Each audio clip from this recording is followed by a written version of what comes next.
dans le royaume de Brandelune, au pied des tours du château, en deçà de la ville, au-delà des champs, à l'orée du bois, il y avait une mare. Et dans cette mare vivait Garulfo. Garulfo était une grenouille.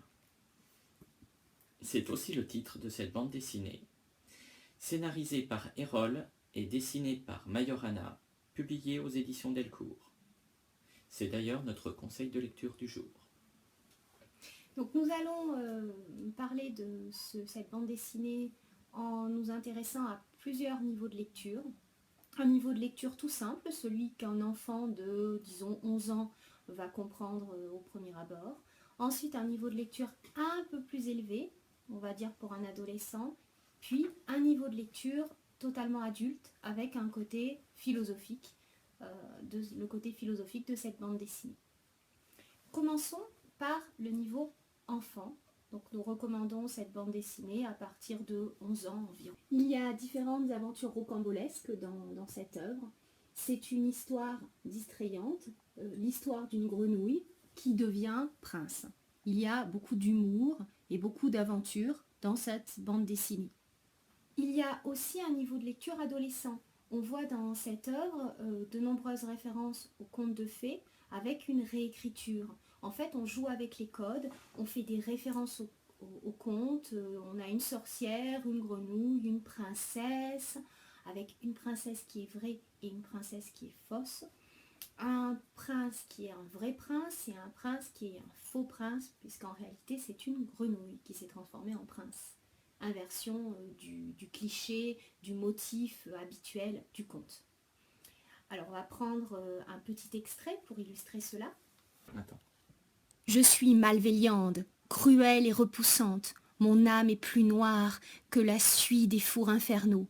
Je suis une sorcière. Bah, sorcière ou fée, c'est du pareil au même. Vous êtes dans le business de la magie. Et j'ai un marché à vous proposer. Un marché ? On peut aussi voir une réflexion sur la violence. On a toute une réflexion sur la chaîne alimentaire, sur le fait que des animaux vont manger d'autres animaux.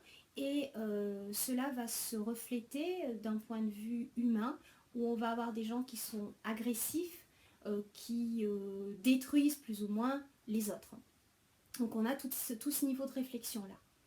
Enfin, on a un niveau de réflexion qui est beaucoup plus élevé et on peut dire que cette bande dessinée a les caractéristiques du conte philosophique. On a toute la question de qu'est-ce qu'est l'humain. Est-ce que l'humain est bon? Est-ce que l'humain est mauvais? On a une grenouille qui devient prince, un prince qui devient grenouille.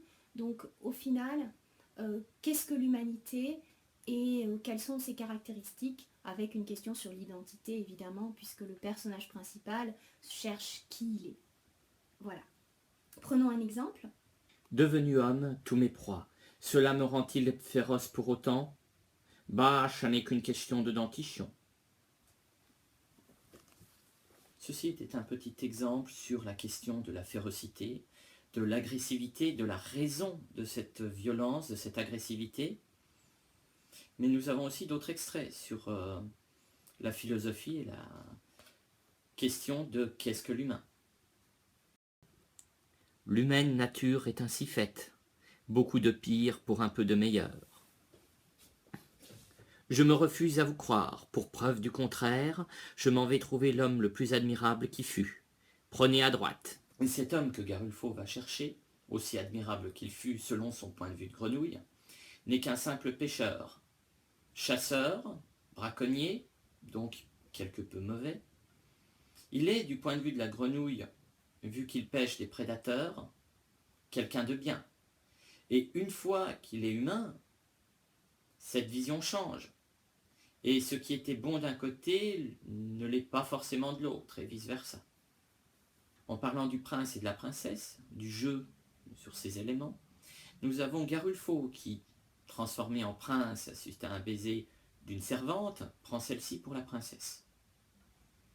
Cette servante, qui l'amène devant le roi, le présente comme quelqu'un d'arrogant et de sûr de lui, et toutes les personnes autour sont donc persuadées de sa légitimité, Et par conséquent, si lui prétend qu'il s'agit d'une princesse, la servante est donc forcément princesse, et le roi lui-même prétend que cette fille est une fille qui avait été kidnappée par les Sarrasins. Et nous avons à partir de là toute la question de ce qu'est la noblesse. Est-ce le sang? Est-ce l'hérédité? Est-ce la stature, la posture? Est-ce l'esprit? Parce que Garulfo est tout de même gentil, quelqu'un de quelque peu naïf, et sur ce point involontairement philosophique. Il y a évidemment une référence à la princesse au petit pois de le comte d'Andersen. Quelle est la caractéristique d'une princesse? Comment reconnaître une vraie et une fausse princesse? Donc tout le motif du conte ici. Voilà. C'était Vincent et Katia de Bien lire. Si vous recherchez Garulfo, vous pouvez le trouver en bibliothèque, en librairie. Pour les professeurs collégiens, lycéens et universitaires, vous pouvez les trouver au CDI, en bibliothèque universitaire, c'est un classique. Et si vous le désirez, vous pouvez aussi le commander sur Amazon dans le lien que vous trouverez en commentaire.